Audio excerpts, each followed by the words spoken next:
Hello friends. तो अब मैं सोच रहा हूँ कि कुछ ऐसे क्वेश्चन हो जाएं जो कि आपके एग्ज़ाम्स में जो अभी चल रहे हैं बहुत ही मुफीद, आपके लिए बहुत ही फ़ायदेमंद साबित हों। ऐसे कुछ क्वेश्चन का लिस्ट आज मैं लेके आपके सामने आया हूँ और ये क्वेश्चंस उम्मीद है कि आपके इस एग्ज़ाम्स के लिए और आने वाले सभी एग्ज़ाम्स के लिए बहुत ही फ़ायदेमंद होंगे। इसका पहला क्वेश्चन है, प्रोड्यूसर गैस किसे कहते हैं? प्रोड्यूसर गैस में क्या क्या होता है? कार्बन डाइऑक्साइड, कार्बन मोनोऑक्साइड और नाइट्रोजन गैस का मिक्सचर होता है प्रोड्यूसर गैस। ठीक है। वाटर गैस किसका मिक्सचर होता है? तो इसमें भी कार्बन मोनोऑक्साइड रहता है लेकिन नाइट्रोजन की जगह हाइड्रोजन गैस रहता है। ठीक है। तो प्रोड्यूसर गैस क्या है? Carbon monoxide plus nitrogen gas. देखिए, अब क्वेश्चन है कि CO2 गैस अम्लीय होता है जबकि कार्बन मोनोऑक्साइड गैस कैसा होता है? देखिए, सर्वाधिक प्रदूषण जो फैलता है, सबसे ज़्यादा एयर पॉल्यूशन जो फैलता है वो कार्बन मोनोऑक्साइड से ही फैलता है।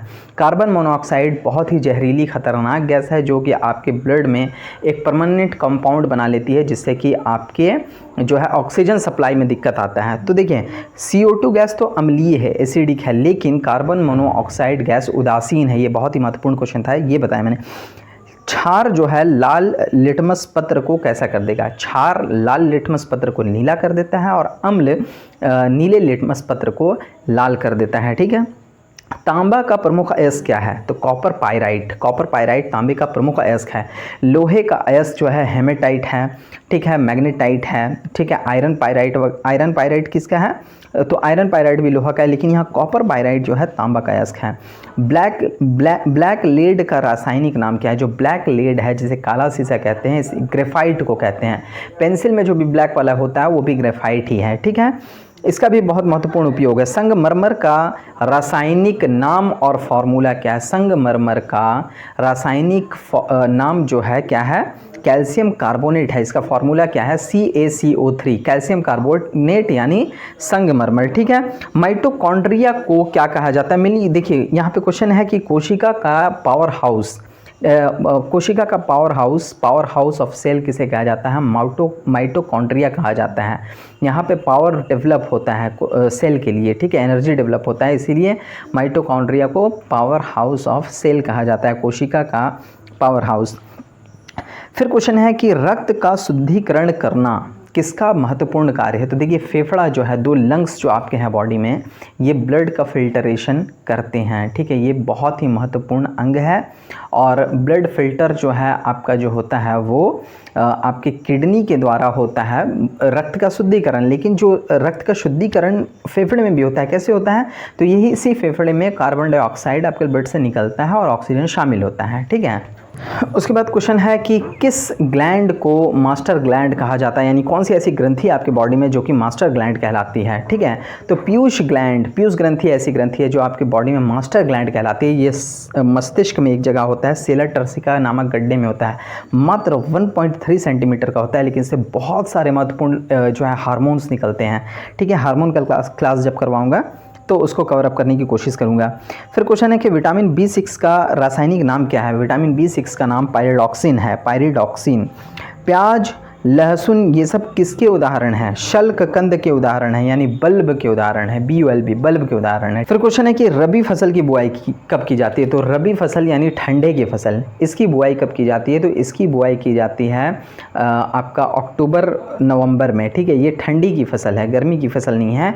और ये जो है इसके अंतर्गत कौन कौन सी फसलें आती हैं? रबी फसल के अंतर्गत मोटे अनाज आते हैं, है ना, गेहूँ, जौ, चना, मटर, सरसों, ये सब जो है आपका रबी फसल में। खरीफ फसल ये गर्मी वाली फसल है, मानसून के आगमन के साथ बरसात के दिनों में ये लगते हैं। धान, मक्का, ज्वार, बाजरा, मूंगफली, गन्ना, ये सब जो है खरीफ फसलें हैं। उसके बाद क्वेश्चन है कि कॉफ़ी में कौन सा उत्तेजक पदार्थ पाया जाता है? कैफीन पाया जाता है। 1 मेगाबाइट में कितना किलोबाइट होता है? 10 से 24 किलोबाइट होता है। ठीक है। भारत में इंटरनेट की शुरुआत कब की गई? 1995 यानी 1995 का वो वर्ष था जब भारत में इंटरनेट की शुरुआत की गई। DVD का फुल फॉर्म क्या है? डिजिटल वर्सटाइल डिस्क या फिर डिजिटल वीडियो डिस्क DVD का फुल फॉर्म है। राष्ट्रीय सूचना विज्ञान केंद्र की स्थापना कब की गई? 1977 में की गई। प्रथम श्रेणी के कंप्यूटर में क्या इस्तेमाल किया गया था? देखिए, कंप्यूटर की कुल 5 पीढ़ियों में विभाजित किया गया है। प्रथम पीढ़ी की जो कंप्यूटर थी उसमें वाल्व का इस्तेमाल किया गया है। ठीक है। उसके बाद क्वेश्चन है, भारत में सेल्यूलर फ़ोन सेवा कब शुरुआत की गई? 1995 में ही, जब इंटरनेट की शुरुआत की गई थी। गांधीवादी योजना को किसने प्रस्तुत किया? गांधीवादी योजना यानी गांधीयन प्लान को 1944 ईस्वी में श्रीमंड नारायण अग्रवाल ने प्रस्तुत किया था। इसी तरीके से बॉम्बे प्लान बहुत बार पूछा जाता है क्वेश्चंस, ठीक है। बॉम्बे प्लान 1944 ईस्वी में ही बम्बई के 8 बड़े उद्योगपतियों के द्वारा शुरू किया गया था। इसमें जो हेड थे वो सर आर्देशिर दलाल थे, JRD टाटा वगैरह भी सब इसमें इन्वॉल्व थे। 8 बड़े उद्योगपति थे इसमें। सर्वोदय योजना भी पूछा जाता है, ये जयप्रकाश नारायण ने प्रस्तुत किया था, ठीक है। इसके बाद एक और योजना है पीपल्स प्लान यानी जन योजना। इसे किसने प्रस्तुत किया था? तो MN राय ने इसे प्रस्तुत किया था, ठीक है। उसके बाद क्वेश्चन है कि योजना आयोग एक कैसी संस्था है? संवैधानिक संस्था है या फिर सांविधिक संस्था है? योजना आयोग एक गैर संवैधानिक संस्था है, ठीक है। देखिए याद रखिएगा, असंवैधानिक और गैर संवैधानिक में अंतर होता है। तो ये गैर संवैधानिक है, असंवैधानिक नहीं, ठीक है। योजना आयोग, फिर क्वेश्चन है कि योजनाओं को अंतिम रूप से कौन अनुमोदित करता है? योजनाओं को अंतिम रूप से अनुमोदित करने का काम राष्ट्रीय विकास परिषद यानी नेशनल डेवलपमेंट काउंसिल करता है। इसकी स्थापना 6 अगस्त 1952 ईस्वी की गई थी। इसके भी अध्यक्ष प्रधानमंत्री ही होते हैं, जैसे योजना आयोग के अध्यक्ष प्रधानमंत्री होते हैं।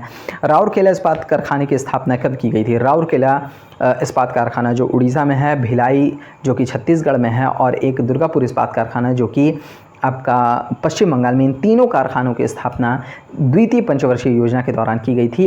एक और इस्पात कारखाना है जो कि बोकारो में है, बोकारो स्टील लिमिटेड। इसकी स्थापना तृतीय पंचवर्षीय योजना में 1964 में इसकी आधारशिला रखी गई थी। 29 जनवरी 1964 ईस्वी को 72 में यहाँ पर उत्पादन प्रारंभ हुआ। फिर क्वेश्चन है 20 सूत्री कार्यक्रम कब शुरू किया गया? तो 20 सूत्री कार्यक्रम 1975 ईस्वी में शुरू किया गया। अनवरत योजना यानी रोलिंग प्लान, ठीक है, जो कि 1978 से 1983 ईस्वी के बीच में शुरू की गई थी, यही पूछा गया है। इसका वर्ष क्या है? और फिर एक क्वेश्चन याद रख लें आपके, अनवरत योजना के प्रस्तावक कौन थे? तो गुडनाल्ड मिल्डल इसके प्रस्तावक थे। भारत में बेरोजगारी का स्वरूप कैसा है? भारत में बेरोजगारी का स्वरूप संरचनात्मक है। विश्व बैंक की स्थापना कब की गई? इसका मुख्यालय कहाँ है? 1945 ईस्वी में वर्ल्ड बैंक की स्थापना की गई। इसका मुख्यालय वाशिंगटन DC में है। सांकेतिक मुद्रा का प्रचलन किसने किया था? ठीक है, मोहम्मद बिन तुगलक, जो कि तुगलक वंश के शासक थे मध्यकाल के। इन्होंने जो है इसने ही सांकेतिक मुद्रा का प्रचलन किया था, ठीक है, जो कि सफल नहीं हुआ था। भारत का पहला बैंक कौन है? बैंक ऑफ हिंदुस्तान पहला बैंक है। सबसे बड़ी व्यापारिक बैंक कौन सी है? स्टेट बैंक ऑफ इंडिया है भारत की। औद्योगिक विकास बैंक यानी industrial development bank of India की स्थापना कब की गई? इसकी स्थापना 1964 में की गई। भारत में बैंकिंग प्रणाली की संरचना कितनी स्तरीय है? त्रिस्तरीय, ठीक है। उसके बाद क्वेश्चन है, नोटों का निर्गमन कौन करता है? नोटों को निर्गमन जो है भारतीय रिजर्व बैंक करता है। एक और क्वेश्चन याद रख लें कि नोटों का जो निर्गमन होता है वो किस प्रणाली पर आधारित है? वो न्यूनतम कोष प्रणाली पर आधारित है। आज हमने बहुत सारे इंपॉर्टेंट फैक्ट्स देख लिए। कल हम लगभग कोशिश करेंगे कि आपके लिए 500 ऐसे क्वेश्चंस लाएं जो कि बराबर पूछे जाते रहे हैं एग्जामिनेशंस में। मिलते हैं नेक्स्ट वीडियो में, आज के लिए इतना ही। Thank you. Please subscribe, please share, and please like.